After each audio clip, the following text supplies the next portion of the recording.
Selamat datang kembali di saluran 3 strata, kelas menulis dan bahasa. Di video sebelumnya, kita sudah membahas tentang fiksi dan elemen-elemen yang menyertainya. Kali ini, kita akan fokus pada salah satu elemen yang paling krusial dalam sebuah cerita fiksi, yaitu karakter atau tokoh. Pernahkah kamu membaca sebuah buku atau menonton film dan merasa sangat terhubung dengan tokoh-tokohnya? Nah, di sini kita akan membahas bagaimana karakter dalam fiksi dibuat dan mengapa mereka begitu penting. Yuk, kita mulai.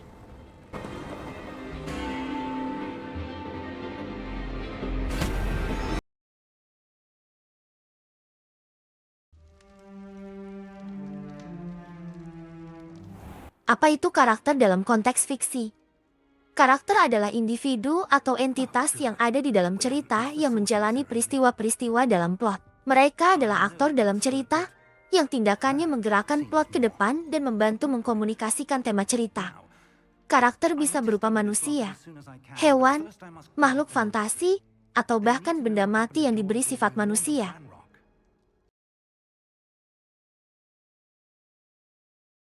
Di dunia fiksi, ada berbagai jenis karakter yang biasanya kita temui. Berikut adalah beberapa yang paling umum. Protagonis adalah karakter utama atau tokoh sentral dari cerita. Protagonis seringkali menjadi pemandu bagi pembaca atau penonton yang mengarahkan kita melalui perjalanan cerita.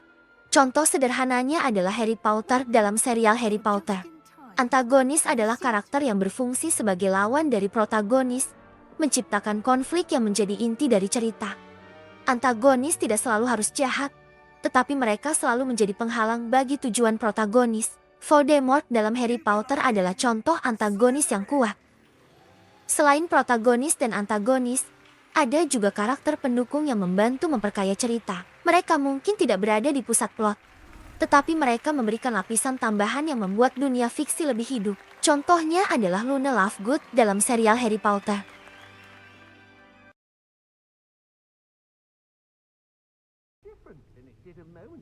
Lalu, bagaimana penulis membangun karakter yang begitu mendalam dan berkesan? Ini dia beberapa teknik karakterisasi yang sering digunakan. Penulis seringkali mulai dengan mendeskripsikan penampilan luar karakter, tinggi, warna rambut, cara berpakaian, semua ini membantu kita membayangkan karakter dalam pikiran kita.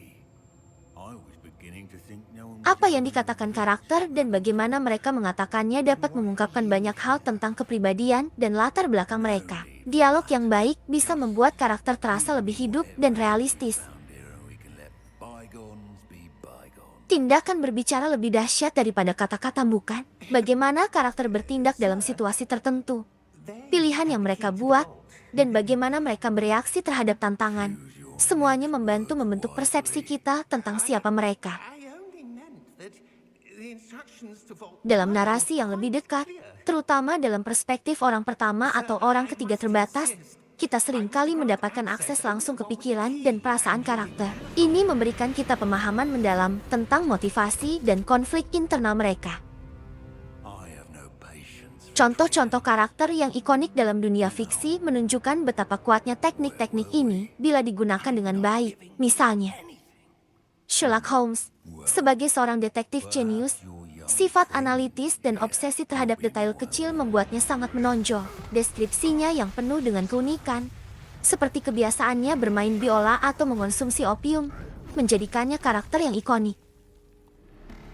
Ada Cas Fink dalam To Kill a Mockingbird. Karakternya yang tenang, bijaksana, dan penuh integritas moral membuatnya menjadi salah satu karakter paling dihormati dalam sastra Amerika. Katniss Everdeen dalam The Hunger Games, seorang pahlawan yang kuat dan mandiri, yang perkembangan karakternya dari remaja biasa menjadi simbol perlawanan, membuatnya sangat menginspirasi. Karakter yang kuat tidak hanya menarik, tetapi juga sangat penting dalam menggerakkan plot cerita. Konflik dalam cerita biasanya muncul dari interaksi antara karakter dan bagaimana mereka merespons tantangan yang diberikan oleh plot. Tanpa karakter yang baik, cerita akan terasa datar dan kurang emosional. Karakterlah yang membuat kita peduli dengan apa yang terjadi dalam cerita.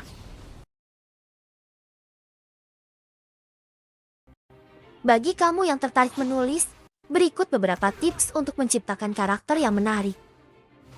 Beri karakter latar belakang yang kuat. Setiap karakter harus memiliki latar belakang yang mempengaruhi tindakan dan keputusannya. Apakah mereka memiliki trauma masa lalu? Apa yang mereka inginkan? Apa yang mereka takutkan? Buat karakter yang kompleks. Karakter tidak harus sempurna. Justru, kelemahan atau kekurangan mereka yang membuat mereka lebih menarik dan manusiawi. Perlihatkan. Jangan hanya ceritakan. Alih-alih hanya memberitahu pembaca bahwa karaktermu adalah berani atau pengecut, tunjukkan ini melalui tindakan mereka dalam cerita. Berikan motivasi yang jelas. Setiap karakter harus memiliki tujuan atau keinginan yang jelas. Apa yang mereka kejar dan apa yang mereka pertaruhkan untuk mencapainya.